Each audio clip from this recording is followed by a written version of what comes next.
ওই বাংলাদেশের ফেঁস দেখাইতে লক্কর ফেঁস আই নয় বলে অন্য যে 10 কেজি আজ 1 দিনে বাড়াই দিয়েছে এখন 10,000 গাড়ি বাকি আছে 10 হইতে 50,000 গাড়ি ইন্ডিয়া তো নাইয়ের এলসিজি নাগর ঘর আছে আর তোরা এখন শুধু বন্ধই হয়ে নিয়ে 10-20 টাকা দর বাড়াই দর ফেঁসের মধ্যে কেজি ইন্ডিয়ার তো আবার শুরু আর পাকিস্তান চীনের তো অন্য মারা আর 10,000 কৃষক বাড়াতাম 18 কোটি মানুষ মরতাম না আর তোরা এই খেলা নকলি আরা এবার ফাই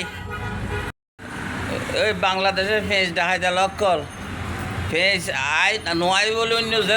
1 কেজি আজ 1 দিনে বাড়াই দিয়েছে এখন 10,000 গাড়ি বাকি আছে 10 হইতে 50,000 গাড়ি ইন্ডিয়া তো নাইয়ের এলসিজি নাগর ঘর আছে আর তোরা এখন শুধু বন্ধই হয়ে নিয়ে 10-20 টাকা দর বাড়াই দর ফেঁসের মধ্যে কেজি ইন্ডিয়ার তো আবার শুরু আর পাকিস্তান চীনের তো অন্য মারা আর 10,000 কৃষক বাড়াতাম 18 কোটি মানুষ মরতাম না আর তোরা এই খেলা নকলি আরা এবার ফাই